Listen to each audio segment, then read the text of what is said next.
तो अब ये सब करके हिंदू मुसलमान करेंगे, भारत पाकिस्तान करेंगे, भारत बांग्लादेश करेंगे। एक खेल, आखिरी खेल उनका चल रहा है, चलने दो, लागू होने दो। 370 भी हटाया, क्या किया कश्मीर में? कश्मीरी पंडित आ गए घर में। ये खेल करते रहते हैं लोग। बोला ना 370 हटा के, अभी 370 हमने हटा दिया। ये कांग्रेस को नहीं, जब हमने किया। कश्मीरी पंडित आ गए, पीओ के आ गया, लाने वाले थे। लद्दाख में चीन घुस गया, बाहर निकाला? नहीं निकाला। अभी जब तक चुनाव है तब तक सीए खेलेंगे, खेलने दो। देखिए, ये जो समय है, सभी लोग जान रहे हैं कि 2-4 दिन में लोकसभा चुनाव की घोषणा होगी। उसका वो सारा तिथि निर्धारित होगी और इस बीच में ये लाने का अर्थ यही है, मकसद यही है, उद्देश्य यही है कि लोगों को कैसे असली मुद्दों से भटकाया जाए।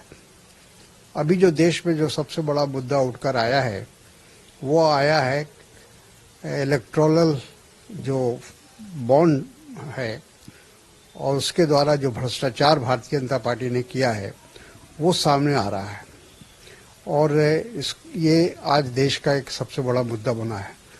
तो उससे लोगों को भटकाने के लिए जल्दबाजी में इसको लागू किया गया है। दूसरा, भारतीय जनता पार्टी के पास अपने 10 साल की कोई उपलब्धि नहीं है, इसलिए वो चाहती है कि किसी तरह से फिर एक बार देश के अंदर ध्रुवीकरण की राजनीति हो, हिंदू मुसलमान की राजनीति हो। और सीए जाहिर है कि जो बिल लाया गया था उसका एक बड़े पैमाने पर उसका लोगों ने विरोध किया था और विरोध इसलिए किया था कि इसमें भेदभाव था और लोग नहीं चाहते हैं कि जो हमारी संस्कृति संस्कार हमारे देश का रहा है कि हम सब लोग मिलजुल कर रहे हैं, इसमें किसी समुदाय विशेष के खिलाफ कोई ऐसा योजना बनाई जाए या ऐसा उनके ऊपर दबाव बनाया जाए, ये उचित नहीं था। तो ये तो साफ स्पष्ट है कि ये इस समय सीए को लाने का मकसद एक ही है कि इसका चुनाव में कैसे लोगों का ध्रुवीकरण किया जाए और कैसे उसका राजनीतिक लाभ उठाया जाए। तो सर, कहीं न कहीं एसबीआई को जिस तरह से सुप्रीम कोर्ट ने कहा है, इसको आप किस तरह देखते हैं कि एसबीआई? देखिए, एसबीआई चाहती थी कि किसी तरह इस मामले को चुनाव तक टाला जाए और इसीलिए 30 जून का समय उन्होंने मांगा था कि 30 जून तक हम इस पूरा इसका जो डिटेल वर्णन है वो देंगे हम इलेक्शन कमीशन को। लेकिन जिस तरह सुप्रीम कोर्ट ने इसमें इंटरफेयर करके और उसको कहा है, ताकीद किया है कि कल तक आप उसको जमा करिए और 15 तक उसका नोटिफिकेशन करिए कि किन किन लोगों से ये इलेक्टोरल बॉन्ड लोगों ने खरीदा और किस किस पार्टी को दिया है।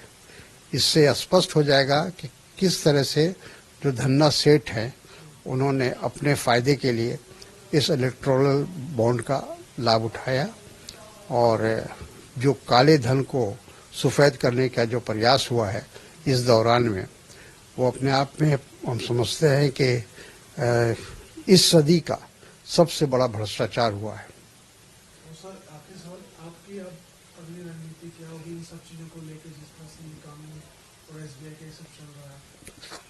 देखिए, हम जनता के बीच में जाएंगे। लोकतंत्र में तो जनता ही का जो फैसला होता है वो अंतिम फैसला होता है और जनता को हम जाकर बताएंगे, उनको शिक्षित करेंगे कि किस तरह से इन्होंने लूटा है पिछले 5 साल में इलेक्टोरल बॉन्ड को लेकर को।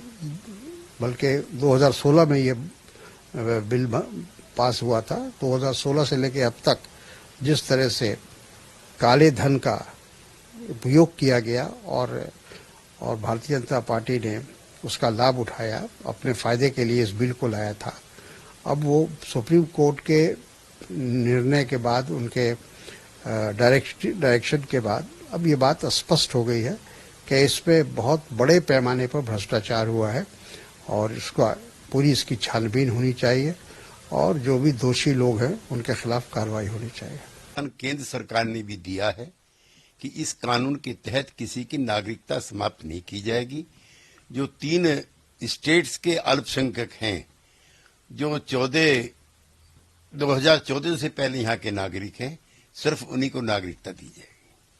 सर, दूसरे ऑपोजिशन पार्टीज और सबका कहना है कि ये बीजेपी केंद्र सरकार की रणनीतियों में से एक है, तो फिर इसको... नहीं, ये कई वर्ष पूर्व लोकसभा और राज्यसभा दोनों पास कर चुकी हैं, ये कानून बन चुका है और उनको लगता है कि चुनाव का मौका है तो ऐसा कहने और समझने के लिए स्वतंत्र है।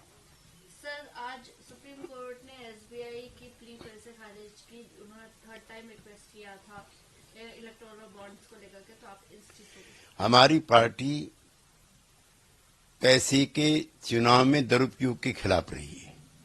हम समाजवादी आंदोलन से निकले हुए दल हैं और इसमें पारदर्शिता होगी ऐसा हम सोचते हैं। अदालत के फैसले का हम स्वागत करते हैं। सर, इसी मुद्दे को लेकर के आज मल्लिकार्जुन खड़गे जी ने कहा है कि ऐसी क्या चीज है जो मोदी जी छुपा रहे हैं एसबीआई के इलेक्टोरल बॉन्ड्स को लेकर के, तो फिर आप... कांग्रेस पार्टी अपने शासनकाल में बड़े पूंजीपतियों से पैसा लेकर के चुनाव लड़ती रही है। उस समय हम भी और भाजपा भी और जनसंघ भी विपक्ष में रहते थे। खड़गे जी जो आरोप लगा रहे हैं वही आरोप हम खड़गे जी की पार्टी पे लगाया करते थे। सर, आज कर्नाटका के बीजेपी के मिनिस्टर ने कहा है कि अगर बीजेपी को आप फिर से जिताएंगे तो कॉन्स्टिट्यूशन में अमेंड करने में आसानियां होंगी, तो इसको आप... हम उनके बयान से असहमत हैं। हम उनके बयान का विरोध करते हैं। हम संविधान में किसी भी संशोधन के विरुद्ध हैं। ये संविधान ही सबको, धर्मों को भी, व्यक्तियों को भी समान अवसर प्रदान करता है। ये परफेक्ट है। वो दोहरा रहे हैं कि इसको संविधान को बदलना चाहिए, क्योंकि वो लोग हमेशा सोशल जस्टिस के खिलाफ है और संविधान में जो सेक्युलरिज्म शब्द आया है उसके खिलाफ है और खास करके बीजेपी और आरएसएस प्रमुख नेता जो हमारे क्या नाम मोहन भागवत जी ये तो रिजर्वेशन के खिलाफ है। The CAA bill was passed in Parliament. 4.5 years, Mr. Modi was sleeping. The rules extension in the subordinate committee, which I was member in the Lok Sabha, got extended for 9 times. And the way they are trying to bring it today is to make the election polarized. Mr. Modi is losing. He is going to be below 220. Therefore, he is trying to polarize it. The last weapon is CAA rules, and to divert from the real issue of electoral bonds, in which the Supreme Court of India slapped the SBI, and today they are asked them to submit the details. It's a diversionary tactics. We know that India's real issues are different. The jobless India, the price rise in India, the farmers' distress as the main issues. Hope that people of India continues to understand the diversionary tactics and punish Modi and Amit Shah.